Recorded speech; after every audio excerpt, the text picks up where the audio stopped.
Karir politik saya tidak saya lanjutkan ke DPR RI, cukup di DPRD provinsi agar terjadi regenerasi di tubuh partai, ya, biar ada anggota partai yang menggantikan saya baik di DPRD provinsi ataupun yang nanti melanjutkan ke DPR RI. Saya ingin mencoba, ya, sebagaimana yang diminta oleh masyarakat untuk menjadi Bupati Ciamis. Pertanyaannya adalah kenapa tidak ke DPR RI malah memilih menjadi bupati? Karena ruang bagi kita untuk mengelola pemerintahan itu jauh lebih luas kalau kita menjadi eksekutif, ya. Jadi ketika kita punya visi, misi, ide, gagasan, ya, nah itu akan lebih teraktualisasi kalau kita menjadi kepala daerah. Apa visi misi Pak Didi menjadi kepala daerah? Saya ingin menjadikan Kabupaten Ciamis menjadi kabupaten yang baldatun, thayyibatun, warabun ghafur. Masyarakatnya agamis tetapi sejahtera. Jadi antara agamis dan sejahtera tidak bisa dipisahkan. Kita tidak hanya cukup agamis, tapi juga harus sejahtera. Dan ketika kita bicara sejahtera, maka minimal 3 hal.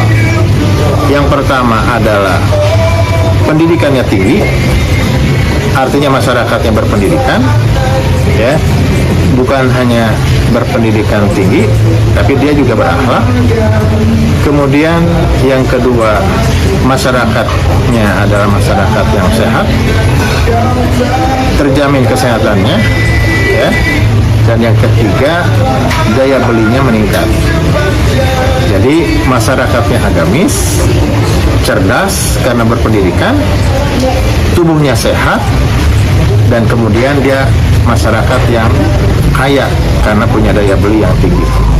Itu cita-cita saya, ya, ketika nanti saya kalau diberi kesempatan ditakdirkan oleh Allah menjadi Bupati Ciamis. Kita membangun Ciamis ke depan diawali dari kebersamaan karena satu pikiran, satu hati, dan kemudian satu langkah amal soleh ke depan antara saya dengan masyarakat, sehingga membangun Ciamis itu betul-betul bisa jauh lebih progresif, lebih dinamis, dan lebih sejahtera masyarakat. Kan menjadi afdol ketika kita semua meniatkan ibadah kepada Allah Subhanahu wa Ta'ala. Pak Herdiat dan Pak Yana maju menjadi calon bupati, menyampaikan visi dan misi, dan setelah kemudian dilantik pada bulan April, ya, kalau tidak salah tahun 2019, saya kira tugas berat bagi Pak Herdiat adalah merealisasikan janji-janji politiknya. Saya kira 2 tahun ini ada yang sudah terrealisasi janjinya, dan juga ada yang belum terrealisasi. Saya kira pemerintahan Pak Herdiat hari ini punya beban yang sangat luar biasa pada saat tahun 2020 kita ada pandemi COVID-19, ya.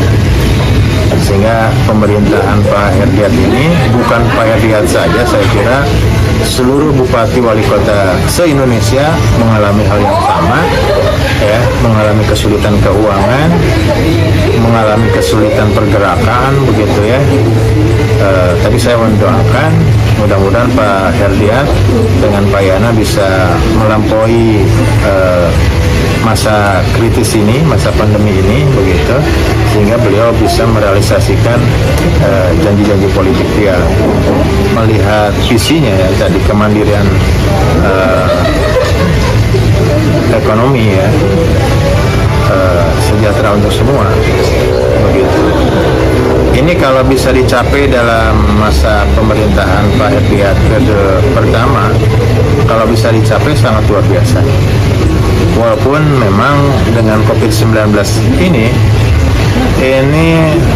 menjadi berat, saya kira, ya, karena ekonomi masyarakat kita sekarang terpuruk begitu dengan adanya COVID ini. Bukan hanya di level masyarakat bawah, ya, masyarakat menengah, masyarakat atas, semuanya terdampak masalah COVID-19. Gitu. Jadi pesimis. Saya tetap menaruh harapan begitu ya, walaupun Pak Herdiat punya beban yang berat untuk merealisasikan itu.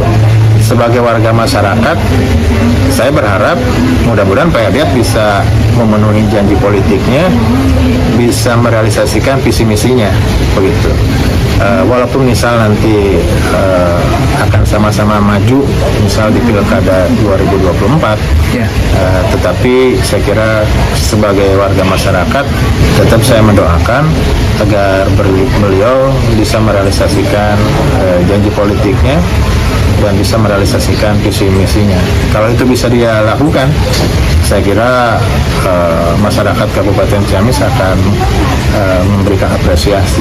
Kadang masyarakat itu tidak melihat alasan pandemi begitu. Karena masyarakat tahunya tadi ada janji, terrealisasi atau tidak begitu, sehingga capaian-capaiannya menjadi berat gitu. Karya monumental HY selama 2 tahun berjalan yang dilihat menurut Kang Didi, ada nggak perbedaan antara bupati sebelumnya dengan yang HY ini? Sebetulnya sampai dengan hari sih belum. Apa mungkin karena tadi ya ada COVID-19, dan saya kira pasti faktor utamanya kendalanya di masalah COVID-19. Tapi sampai dengan hari ini saya belum melihat perubahan yang signifikan. Mari kita membangun dan mencintai Kabupaten Ciamis ya, dengan kecintaan karena Allah Subhanahu wa Ta'ala, kecintaan yang dibangun atas kesadaran bahwa kita adalah satu keluarga sebagai warga masyarakat Kabupaten Ciamis yang harus peduli untuk sama-sama ya, bahu-membahu bekerja sama membangun Ciamis ke depan jauh lebih baik begitu. Itu yang pertama. Yang kedua, mari kita doakan agar pemerintah hari ini ya, yang sedang berjalan itu bisa menyelesaikan tugasnya dengan baik ya, terutama kita sama-sama membantu pemerintah untuk menyelesaikan masalah COVID-19. Kemudian yang terakhir dari saya, kalaupun nanti saya maju di Pilkada 2024, saya ingin mengajak masyarakat untuk memilih pemimpin tidak karena pragmatisme, tidak karena diberi uang ya, tetapi pilihlah calon pemimpin yang memang benar-benar dipercaya bisa menghadirkan kesejahteraan buat masyarakat begitu, dan dipilih tadi sekali lagi, pilihlah yang terbaik, yang punya kapasitas, punya integritas. Carilah pemimpin yang memang betul-betul ingin memimpin masyarakat dengan adil ya, dengan niat ibadah kepada Allah Subhanahu wa Ta'ala. Jika pemimpinnya dan masyarakatnya seperti itu, saya kira baldatun thayyibatun wa rabbun ghafur bisa terwujud.